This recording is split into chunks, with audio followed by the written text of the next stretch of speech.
Hello, welcome to the podcast, Human Rights in America, a Revolutionary Mindset. I am your host, Sue Young. Last episode, I talked all about the Ninth Amendment in the U.S. Constitution. So, in this episode, I want to tell you revolutionaries about the call to action, activism and advocacy, the ongoing effort to change America. But before I get into that, I wanted to start with a piece by Sojourner Truth. She delivered a speech at the Women's Rights Convention in 1851. If you're not familiar with her, Sojourner Truth was born a slave in 1797 with the name Isabella Baumfree, later changing her name to Sojourner Truth. She would become one of the country's most powerful advocates for human rights in the 19th century.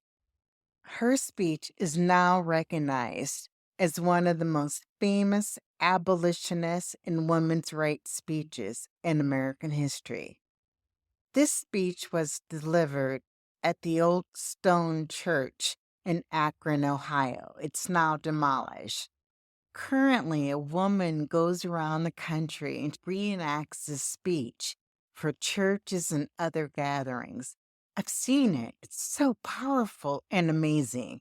Go check it out on YouTube. It can't possibly offend you, but if it does, I'm sorry. So I'm not going to act it out, but I am going to read it. So here it goes. It's only 2 minutes long. Well, children, where there is so much racket, there must be something out of kilter. I think that twixt the Negroes of the South and the women at the North, all talking about rights, the white men will be in a fix pretty soon. But what's all this here talking about? The man over there says that women need to be helped into carriages, lifted over ditches, and have the best place everywhere. Nobody ever helps me into carriages or over mud puddles or gives me any best place. And ain't I a woman? Look at me. Look at my arm. I have plowed and planted and gathered into barns, and no man could head me. And ain't I a woman? I could work as much and eat as much as a man when I could get it, and bear the lash as well. And ain't I a woman? I have borne 13 children and seen most all sold off to slavery. And when I cried out with my mother's grief, none but Jesus heard me. And ain't I a woman? Then they talk about this thing in the head. What is it they call it? Intellect. That's it, honey. What's that got to do with women's rights or Negroes' rights?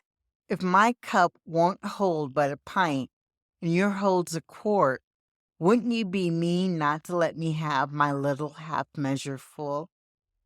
Then that little man in the back there, he says women can't have as much rights as men because Christ wasn't a woman. Where did your Christ come from? Where did your Christ come from? From God and a woman. Man had nothing to do with him. If the first woman God ever made was strong enough to turn the world upside down all alone, these women together ought to be able to turn it back and get it right side up again. And now they is asking to do it. The men better let them. Obliged to you for hearing me. And now, old Sojourner ain't got nothing else to say. So that's the end of the speech. So there was some controversy over whether or not the words, ain't I a woman, was in the original speech. So, if you're curious, you can compare the speech for yourself at the Library of Congress. And now I want to spend the rest of my time talking to you about the call to action, empowering change. Activism and Advocacy for Human Rights in America. So let's start with the broad question.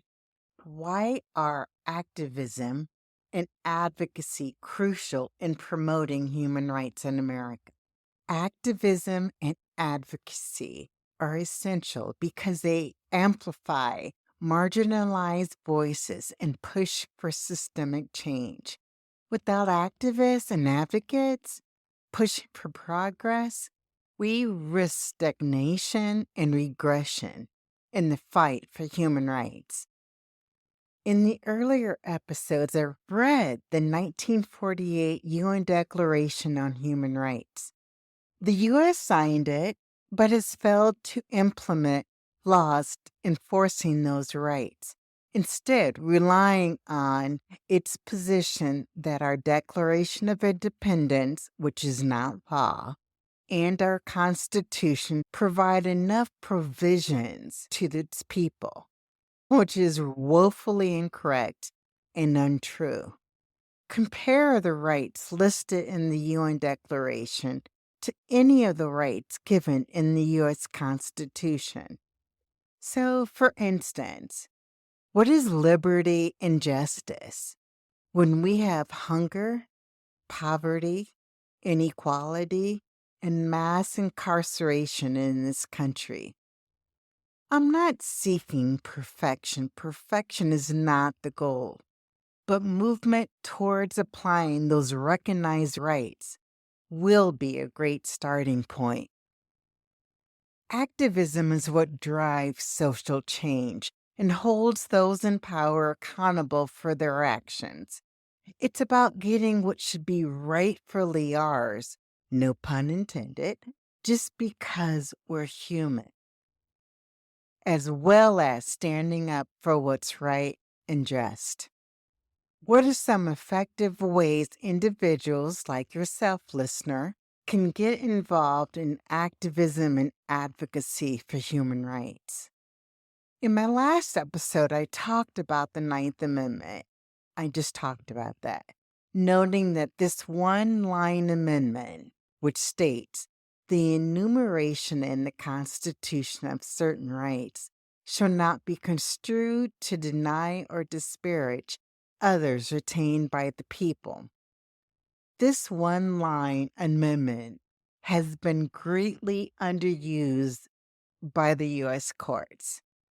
I guess they just can't believe that the founders impart power to the people and rights to the people and not the state or the federal government.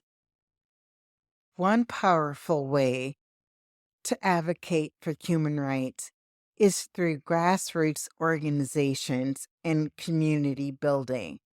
Each state has its own constitution. So if we focus on the local, we can achieve more. When the federal government is silent on an issue like human rights, the states can create laws applicable to its citizens. States can incorporate and recognize human rights into its constitution. By mobilizing people at the local level, we can create meaningful change that has a lasting impact in our communities. First, locally, then nationally, and if we're good, maybe globally. Education is also key. We need to educate ourselves and others about human rights issues so we can advocate more effectively and dismantle harmful systems of untruth, lack, and oppression. How can we ensure that our activism and advocacy efforts are inclusive and intersectional? It's crucial to center the experiences of marginalized communities in our activism.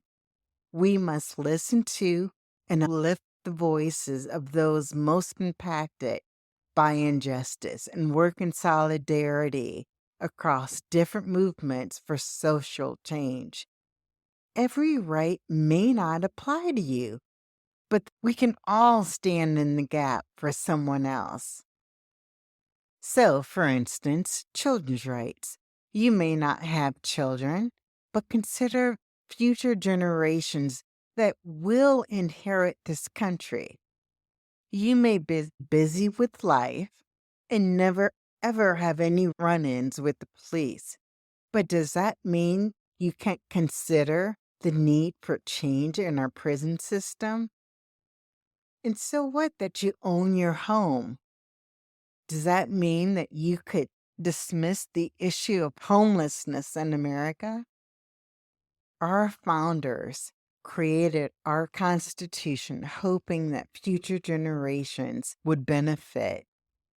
And we have as a result of their sacrifice. So let's do our part and keep this democracy going. Intersectionality reminds us that none of us are free until all of us are free. We must recognize the interconnected nature of oppression and strive to be more inclusive and equitable for everyone. I watched the opening of the Paris Olympics and I was amazed at that table that they had. They had every imaginable walk of life walking down the wet runway. There was a seat at that table for everyone. And I was envious. I felt like that could be America. We should be the leaders. But even if the rest of the world is doing it first, we need to follow their examples. That was awesome. So, what are some organizations fighting for human rights in America? The ACLU, Human Rights Defense Center, Amnesty International, Human Rights Campaign, the Advocacy Project, Children's Defense Fund, the NAACP, just to name a few. Find out which organizations exist in your communities. So, for instance, the mission statement for my local YWCA is awesome. Their mission is to eliminate racism, empower women, and promote peace, justice, freedom, and dignity. The ACU dares to create a more perfect union beyond one person, party, or side.